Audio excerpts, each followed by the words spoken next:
Sinyal Golkar bergabung ke Koalisi Perubahan, peta politik berubah jelang 2024. Ketua Umum Golkar Airlangga Hartarto menghadiri acara buka puasa bersama yang digelar Nasdem pada Minggu, 26 Maret 2023, lalu. Dalam acara tersebut dihadiri elit partai dari Koalisi Perubahan seperti Ketua Umum Partai Demokrat Agus Harimurti Yudhoyono, AHY, calon presiden dari Partai Nasdem Anies Baswedan, perwakilan PPP yaitu Waketum PPP Rusli Effendi, kader senior Partai Golkar Jusuf Kalla dan Sekjen PKS Habib Abu Bakar Al-Habsyi. Dalam kesempatan tersebut, politikus senior Partai Golkar Jusuf Kalla memberikan arahan kepada Airlangga agar partainya bergabung ke Koalisi Perubahan. Diketahui, Golkar merupakan bagian dari Koalisi Indonesia Bersatu, KIB. Sementara Nasdem bersama PKS dan Demokrat membentuk Koalisi Perubahan. Sinyal Partai Golkar akan bergabung dengan Koalisi Perubahan dan membentuk koalisi besar pun muncul dari pernyataan Airlangga usai buka bersama. Airlangga mengatakan, tinggal tunggu kapan mainnya koalisi besar tersebut. Koalisi besar di mana-mana menguntungkan Indonesia, jadi kita tunggu tanggal mainnya, ujarnya. Sinyal Golkar untuk bergabung dengan Koalisi Perubahan ini dinilai memiliki pesan politik untuk PAN dan PPP.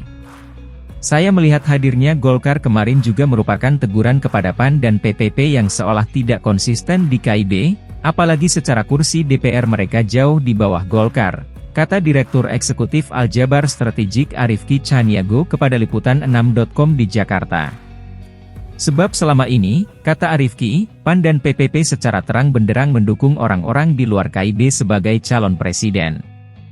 PAN yang dalam beberapa kesempatan mewacanakan dukungan kepada Ganjar Pranowo Erick Thohir dan PPP juga kerap mendengungkan Sandiaga Uno sebagai calon presiden.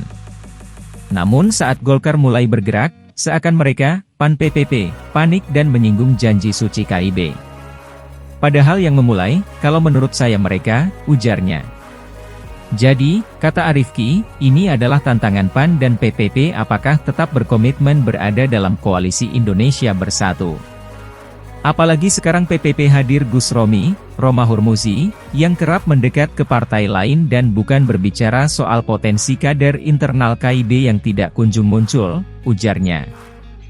Golkar, kata Arifki, bukan bagian dari Koalisi Perubahan tapi hadirnya Airlangga dalam buka bersama dengan para elit Koalisi Perubahan bisa ikut mengubah konstelasi politik 2024. Saya melihat kalau Golkar ini partai yang diterima oleh semua kalangan. Artinya kalau kita lihat beberapa pemberitaan bahwa PAN dan PPP memprotes soal janji suci, ini menunjukkan kekhawatiran mereka jika Golkar akan mendukung capres lain di luar KIB. Tapi untuk Golkar hal itu sepertinya tidak terlalu mengkhawatirkan jika mendukung calon lain mengingat Golkar adalah partai nomor 3 di parlemen sedangkan PAN dan PPP jauh di bawahnya, ujar Arifki. Sementara pakar komunikasi politik Emrus Sihombing justru menilai pertemuan Airlangga dan elit Koalisi Perubahan dalam acara buka bersama bukan berarti Golkar akan bergabung dengan Nasdem, PKS dan Demokrat. Ini sangat cair. Tidak bisa kita prediksi karena koalisi berdasarkan pragmatis, bukan ideologis. Pragmatis pasti cair tidak ada jaminan bahwa Nasdem, Demokrat, dan PKS bersama Golkar jadi koalisi, kata Emrus kepada Liputan6.com.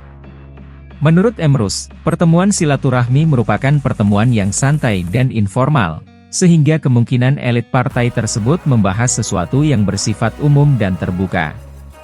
Apalagi acara buka bersama tersebut juga dihadiri oleh media. Kemarin saya melihat itu komunikasi publik dan informal, sehingga dapat dikatakan tidak ada jaminan Golkar bakal gabung Koalisi Perubahan. Sangat cair, kata dia. Emrus menilai sulit Golkar bergabung dengan Koalisi Perubahan. Sebab Golkar sendiri sudah mencalonkan Airlangga Hartarto sebagai calon presiden sementara Koalisi Perubahan mencalonkan Anies Baswedan. Negosiasinya bakal ketat, dua-duanya capres. Negosiasi kalau mereka terjadi sangat alot, kata dia. Ia pun memprediksi Airlangga tak akan bersedia menjadi calon wakil presiden Anies Baswedan. Sebab, Partai Golkar merupakan partai terbesar ketiga setelah PDIP dan Gerindra. Sementara Anies tidak memiliki partai dan merupakan tokoh capres yang tidak memiliki daya tawar tinggi. Airlangga tidak akan menjadi cawapres Anies, karena bukan orang partai, ada semacam pride harga diri, ujarnya. Emrus menilai lebih masuk akal jika Golkar bergabung dengan PDIP serta PAN, PPP dan PKB membentuk koalisi besar. Mengingat tidak ada sejarahnya partai Golkar berada di luar pemerintah, maka Golkar pasti akan bergabung dengan partai atau calon presiden yang memiliki peluang besar untuk menang, ujar dia. Ditambah lagi, Airlangga akan lebih legowo jika menjadi cawapres dari calon yang diusung PDIP. Mengingat suara PDIP lebih besar dari Golkar, kecil peluang Golkar gabung ke koalisi perubahan. Pakar komunikasi politik Jamaluddin Ritonga menilai peluang Golkar untuk bergabung dengan koalisi perubahan sangat kecil.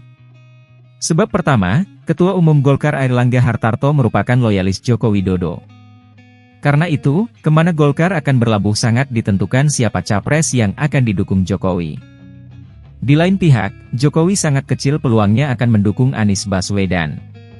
Atas dasar itu, peluang Golkar ke koalisi perubahan sangat kecil, kata Jamaluddin kepada Liputan6.com. Kedua, kata Jamaluddin, Airlangga bakal sulit dipilih menjadi calon wakil presiden Anies Baswedan sebab elektabilitasnya masih sangat rendah. Bahkan elektabilitas Airlangga jauh di bawah Agus Harimurti Yudhoyono, AHY. Karena itu, AHY jauh lebih berpeluang mendongkrak elektabilitas bila dipasangkan dengan Anies. Peluang Airlangga menjadi cawapres semakin kecil karena untuk mendongkrak elektabilitasnya sangat sulit. Airlangga dilihat dari marketing politik memang sulit dijual, ujarnya. Jajaki koalisi dengan Nasdem. Sebelumnya, Wakil Ketua Umum, Waketum, Partai Golkar Ahmad Doli Kurnia mengaku jika Ketua Umum Airlangga Hartarto memang kerap berbincang empat mata dengan Ketua Umum Partai Nasdem Surya Paloh. Doli mengatakan, pembicaraan tersebut membahas soal kemungkinan untuk bekerja sama pada pemilu 2024 mendatang. Sebab, saat dimungkinan jika sering menjalin silaturahmi akhirnya membentuk kesamaan visi maupun platform.